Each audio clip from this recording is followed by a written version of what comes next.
की डेट को किसान दिवस के रूप में मनाया गया। तो 23 दिसंबर किस लिए है? राष्ट्रीय किसान दिवस, ठीक है, राष्ट्रीय किसान दिवस। और ये अलग अलग देशों में अलग अलग दिन में मनाया जाता है, इस बात को थोड़ा सा ध्यान रखें। नेक्स्ट ले लेते हैं, अमृत का क्वेश्चन है इसमें, पनामा पेपर लीक्स। ये अच्छा क्वेश्चन है। अच्छा, आपने इसमें कितना रिसर्च किया बताइए, ताकि हम ज़्यादा इसमें नहीं अभी भी होता है ना, हमने पूरा रिसर्च किया हुआ, थोड़ा सा बचा हुआ, तो पूरा कहानी सुनने से क्या जरूरत? कुछ कंट्री होती है सर जिसकी बेसिक पॉलिसी होती है कि आप कहीं किसी भी कंट्री की करेंसी को लेकर आइए और यहाँ पे इन्वेस्ट करें किसी कंपनी के थ्रू या फिर बैंक में, तो उनका पॉलिसी होता है कि किसी भी टर्म में वो बताते नहीं है कि ये कहाँ से आया। चलिए, मैंने थोड़ा सा मैसेज लग गया, आपने अपने हिसाब से किया है। जो भी क्वेश्चन पूछते हैं ना, उनका अपना रिसर्च होना चाहिए, नहीं तो फिर वो आंसर को नहीं समझ पाए। मतलब इन्होंने थोड़ा पढ़ाई किया है, रिसर्च किया है, इसको बहुत अच्छी बात। तो पनामा पेपर लीक की जब बात करते हैं तो जाहिर सी बात है, इसमें हमको वर्ड पनामा को पकड़ना होगा। तो पनामा कहाँ पर है? उत्तर अमेरिका दक्षिण अमेरिका के बीच में एक जुड़ा हुआ छोटा सा क्षेत्र है, शहर है जिसका नाम है पनामा। तो जाहिर सी बात है, पनामा पेपर लीक। तो पनामा में पेपर लीक कैसे हुआ, इस वर्ड को क्लैरिफाई कर लेते हैं। तो पनामा में एक कंपनी है जिसका नाम है मोसैक। मोसैक कंपनी एक लॉ फर्म है। क्या फर्म है? कानूनी जो चीजों को जो है डील करती है। तो लॉ फर्म है, और वो लॉ फर्म जो है वर्ल्ड की जितनी भी कंपनीज है उनको वहां पर वो, जैसे कोई भी लॉ फर्म क्या करती है, उस कंपनी का लेखा जोखा रखती है, फायदा नुकसान देखती है, टैक्सेशन को बैलेंस करती है। तो पनामा में एक मोज़ैक फर्म जो है, जो लॉ फर्म है, ये जो है वर्ल्ड के अलग अलग जो क्षेत्रों के जो भी बिजनेसमैन हैं उनके जो है कंपनीज का लेखा जोखा रखती है, ठीक है। और उस कंपनी का नाम है मोज़ैक। मोज़ैक कंपनी कहाँ पर? पनामा। और वो क्या है कि यहाँ पर जो कंपनी का लेखा जोखा जो रखती है वो एक लीक हो गया। उसके लीक होने से कुछ समस्या आई। बाद में पता चला, कुछ जर्नलिस्ट जो कि पनामा में हैं, उन्होंने इस बात पे रिसर्च किया कि लीक हुआ क्यों और इसका पीछे रीजन क्या। तो पता चला इसमें कि ये कंपनी, ये मोज़ैक कंपनी जो है, लॉ फर्म जो है, खासकर उन कंपनियों का लेखा जोखा ये रखती है जो वर्ल्ड के ऐसे लोग, कंपनी है जो एक्चुअली अपने टैक्स को चुरा रहे हैं। अलग अलग देशों में टैक्सेशन लगता है, और मान लेते हैं भारत में टैक्स 100 रुपये का 30% टैक्स लगता है, ठीक है, मान लेते हैं मैक्सिमम टैक्स 30%। तो कोई 100 रुपये का 30%, अगर 100 करोड़ अगर कमा रहा है तो कितना दे देगा? 30 करोड़ दे देगा टैक्स।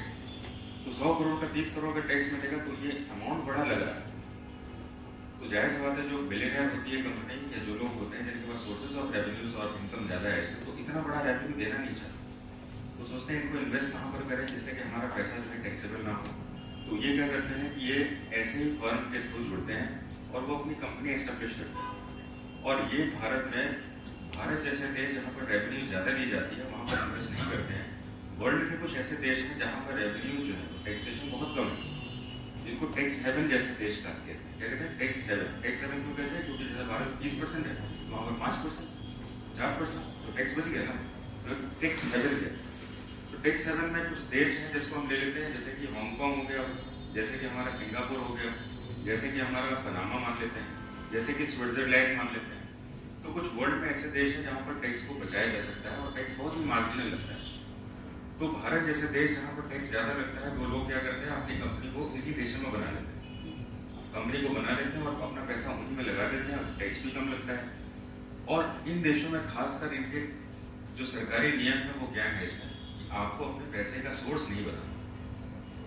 इन देशों में जहाँ पर, जिसको टैक्स हेवन देश कहा जाता है, वो अपने पैसे का सोर्स बिना बताए ही आप जो है उनको इन्वेस्ट कर सकते हैं। और कोई भी देश चाहे, दूसरा देश जहाँ के नागरिकों ने पैसे को लगाया हुआ, वो देश अगर चाहे भी तो उसके रिकॉर्डिंग को नहीं ले सकते। लेकिन ये सारी कंपनी जो है वो कैसे लेखा जोखा कर रही है। जैसे मान लीजिए भारत का कोई व्यक्ति है, जैसे कि अभी हमने एग्जाम्पल लिया भारत के एक सेलिब्रिटी, तो सेलिब्रिटी का हमने एग्जाम्पल लिया, उसने पैसा लगाया इसमें, मान लेते हैं हांगकांग में लगाया।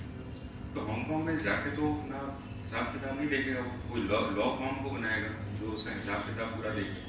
ये लॉ फॉर्म कहाँ पर है? इसमें मोज़ैक में। कहाँ पर है मोज़ैक? पनामा में है। अभी पनामा में ऐसे ही भारत जैसे कई देशों के बहुत सारे लोगों ने कंपनी बना ली थी, और जब ये पेपर लीक हुआ उसमें पता चला इसमें कि इन लोगों ने अपने देश में टैक्स को बचाने के लिए आर्टिफिशियल कंपनीज अलग अलग देशों में बना ली है, और इनका लेखा जोखा जो है बहुत बड़ा स्लैब है।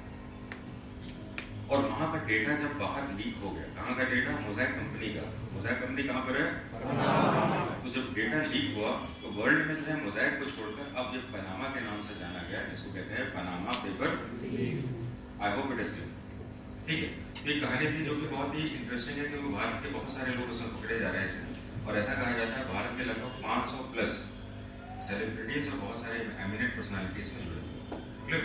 तो थोड़ा सा हमने डिस्क्रिप्शन इसका लिया है और दूसरा ले लेते हैं इसमें। यहाँ पर सेकंड में बिटकॉइन आया था ना, इसमें थोड़ा सा खड़े हो जाएंगे। पर क्या रिसर्च था आपका, बताइए पहले। आपका रिसर्च सुनना जरूरी है कुछ, अदरवाइज मेरा कहानी स्टेटमेंट समझ में नहीं आएगा। एक्चुअली बिटकॉइन को कुछ फॉरेन कंट्रीज में इसको इलीगल कहा जा रहा है, ठीक है, और इंडिया में इसको लागू किया जा रहा है। तो नहीं, क्वेश्चन को पहले समझ लें। भारत का आरबीआई जो है एक क्रिप्टो करेंसी लॉन्च करेगा और ये रेगुलेट करेगा आरबीआई। और वर्ल्ड के जितने भी क्रिप्टो करेंसी है, क्रिप्टो करेंसी का मतलब मानक मुद्रा या डिजिटल करेंसी भी कह सकते हैं, इनको भारत रिस्ट्रिक्ट करेगा, बैन। और हमें पता होना चाहिए कि वर्ल्ड में सबसे ज्यादा जो क्रिप्टो करेंसी है उसमें पॉपुलर करेंसी का नाम है बिटकॉइन। और ये बिटकॉइन में भारत जो है सबसे आगे वाला देश है, जिसकी लगभग 8 से 10% आबादी ने पैसा लगाया होगा। हमें ध्यान रखना होगा कि जब हम किसी क्रिप्टो करेंसी को खरीदते हैं उसके बदले पैसा कौन से देश का जाता है? हम मतलब इंडियन। अगर हम बिटकॉइन को खरीदें, डिजिटल करेंसी को खरीदें, तो हम पैसा किससे देंगे? इसमें बैंक से देंगे। बैंक में पैसा कौन से देश वाला है? हमारा इंडिया का रूपी है। तो हमने अपने रूपी का ट्रांजेक्शन किसमें किया है? क्रिप्टो करेंसी में कर दिया।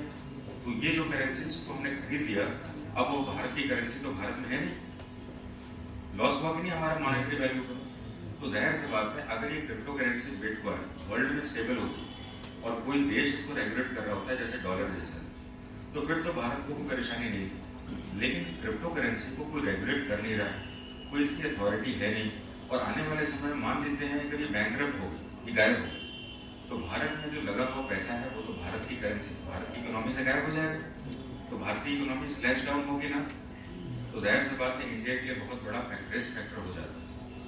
और क्योंकि मैंने बताया कि भारत के लगभग 8 to 10% आबादी जो है, सोचिए 8 to 10% आबादी का मतलब समझ लीजिए 100 करोड़, मतलब 135 करोड़ की आबादी है ना, तो आप उसमें 10% भी माने तो लगभग 35 करोड़ अगर ले लेते हैं उसमें, तो पूरी अमेरिका की आबादी है।